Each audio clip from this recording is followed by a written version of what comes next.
2024 онд дулааны цахилгаан станц 3 төрлийн өмчт тавьсан гэх юм Монгол улсын эрчим хүчний салбарт ер нь ямархуу хувь нэмэртэй байсан гэдгийг чухал цогц төрцгөн зүйтэй баг. Тэгэхээр цахилгааны эрчим хүчний хувьд бол нийт үйлдвэрлэлийн 14 орчим хувийг үйлдвэрлэсэн байна. Ер нь 14.1% нийт улсын манай 3 дугаар цахилгаан станц. Дулааны эрчим хүчний хувьд нийт улсын хэмжээнд 21 орчим хувийг. Гэхдээ нийслэл хотын хэмжээнд 30 орчим хувийг үйлдвэрлэж байгаа. Гол нь ганц анхаарал татж байгаа юм бол өнгөрсөн оны оргил ачааллын үед бол 10% орчим хувийн оролцоотой ажилласан байгаа байхгүй цахилгаан эрчим хүчний систем. Тэгэхээр одоо эх үйл бидний нөгөө Монгол улсын эрчим хүчний системийн цахилгаан үйлдвэрлэлд бол 10 орчим хувь буюу 180 орчим мегаватт бол цог тутах нь гэсэн үг байна тийм ээ. Тэгээд энэ үйлдвэрлэлийн маш эмгэлтэй осол гарлаа. Энэ ослын шалтгааныг бол тодруулахаар бол тэр шалгалтын комиссийнх нь ажиллаж байгаа баг. Гэхдээ яг янз бүрийн мэдээллүүд яваад байна л та. Станц дотор ажиллаж байгаа. За эрчим хүчний яамныханаас ч гэх мэтлэнгээр. Тэгэхээр миний хувьд харж байгаагаар бол одоо улсын хэмжээнд бол урд өмнө тохиолж байгаа ослоо аваар боллоо л та. Тий. Нэгдүгээр асуудал. Хоёрдугаар асуудал одоо хит хэрэглэлтэнд турбин генератор ороход одоо тэр олон хамгаалтын систем ажилтдаг 4-5 хамгаалтын 20 хамгаалтын систем ажилтдаг. Тэгээ аль нь ч ажиллаагүй юм болов уу гэсэн зүгээр хувь хүний тийм бодол байна. Одоогоор.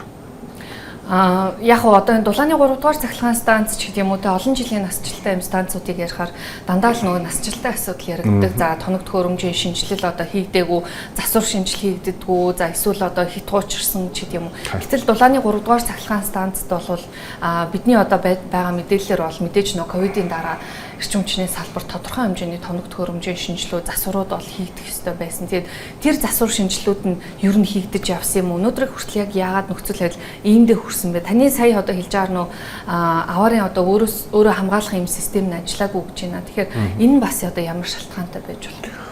За нэгдүгээр тэр хийх ковидоос хойш та бид хоёр бас ярилцчихсан баг те яг ковид үеэр. Тэгэхээр тэр үеэр бол маш олон нөлөөллүүд манай эрчим хүчний салбарт байсан. Санхүү эдийн засаг нэгдүгээрт, за хоёрдугаарт хүний нөөцийн асуудал байсан.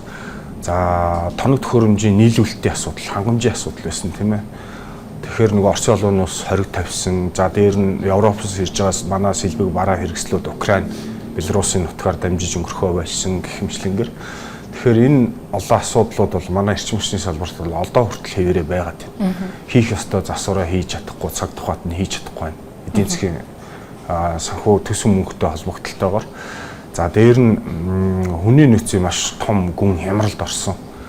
Ялангуяа ковид зар тахлаас хойш ер нь бол Монгол улсын хэмжээнд инженер техникийн ажилчдын маш том нүүдэл боллоо.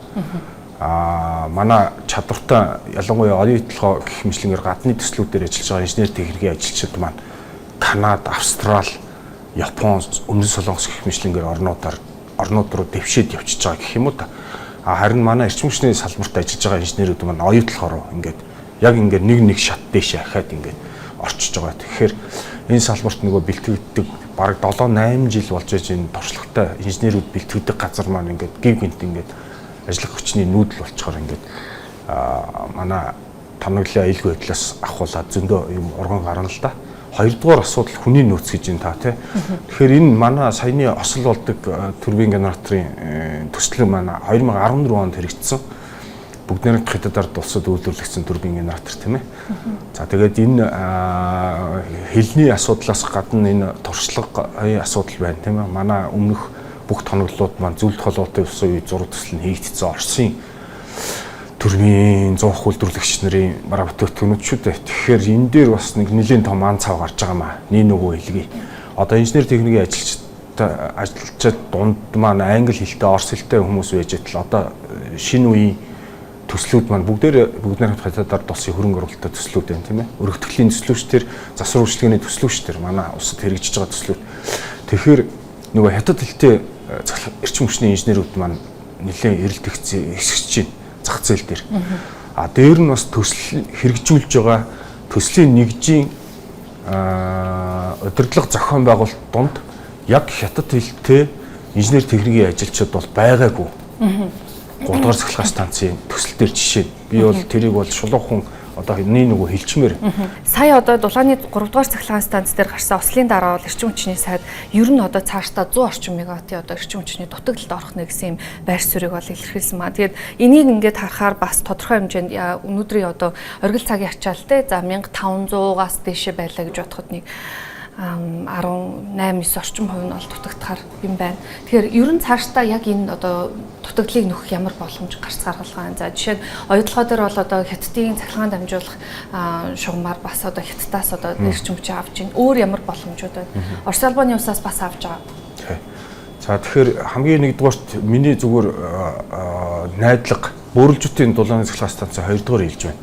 Би нэг сар гарангийн өмнө төслийн талбай дээр танилцаад ирсэн.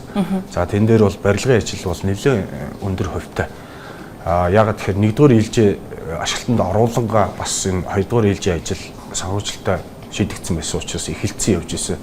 Тийм учраас 100-ны огсролт за дээр нь төрмийн заалын огсролт гэх мэтлэнгээр бол миний харж байгаагаар бол 70-80 хувьтай байсан. Гэхдээ бүрэн хэмжээгээр ачаалж чадахгүй гэдэг бас асуудалтай тийм ээ.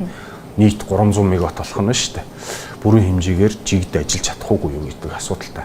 Дээр нь манай энэ тулцсан байгаа оргил ачаал 1400-500 мегаватт гэдэг нь цаанаа бид нэр ямар ч бэлтгэл нөөцгүйгээр хамгийн өндөр хэмжээнд бүх тоноглолоо ажилуулж байгаа энэ тоо үзүүлэлт байхгүй. Тэгэхээр эн чинь бас нэг 10-20% нөөц байж байгаа хэрэгтэй шүү дээ бид нарт. Тэгэхээр ямар ч нөөцгүйгээр явж байгаа. Тэгэхээр одоо та хоёр ярьж байгаа нэг 10% гэдэг шүү дээ нэг 150-аас 200 мегаватт. Тэрний цаана ахаад 50-60 мегаваттын асуудал яригдахаар асуудал. Гэхдээ нөөцийн асуудал уусаа жил болгон яригддаг. Жил болгон л яригддаг тий. Хоёрдугаар асуудал бол эрчим хүчний сайд бүгд найрамдах хятад улсын өвөр Монголын өөртөө засахаар энэ цахилгаан дамжуулах агаарын шугамтай холбогдсон дэд станцтай холбогдно гэж оюутлогоо дэд станцтай холбогдно гэж юм тийм ээ. За энэ дээр бол нэг техникийн хувьд бол 80-аас 90 мегаваттын боломж бий. Гэхдээ энэ жилдээ бол угсарч дуусахгүй нь би мэдэхгүй байна. Монголын талаас манай эрчим хүчний системийн 220-ын дэд станц оюутлогоо дээр байдаг. Хятадынх бас хүрээд ирсэн байдаг тийм ээ оюутлогоо хэрэгэлдэг. Тэгээ энэ хоёрын хооронд нэг километр орчмын асуудал байдаг байхгүй холбол харилцаа холболтын.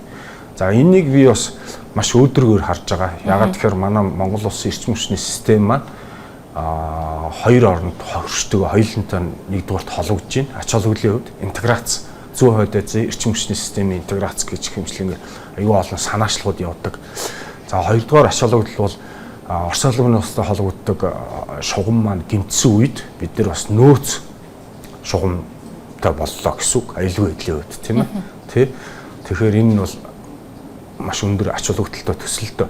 Гэхдээ бас зарим манаас салбарынхан бол яг уу янз бүрээр л ярьж байна л л дээ хятадтай холбогдоод яваа хийх гээд байгаа ч гэдэг юм уу тийм ээ. Тэгэхээр энэ нөгөө нэг бид нэр хятад Орос гэж талцхаас илүү хамгийн эхлээд энэ өвөл Монгол улсын хэмжээнд тулгамдж байгаа асуудал байгаа байхгүй.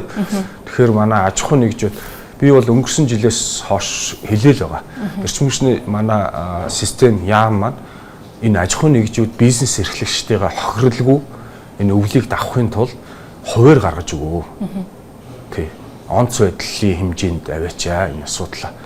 Одоо яг тэдэн цагт бид нэр тэр дөрвөг орионыг танаа үйлдвэрийг эрчим хүчний хязгаарлалтанд оруулна шүү гэх мэтлэнгээр эртхэн хуваарьаа гаргаа.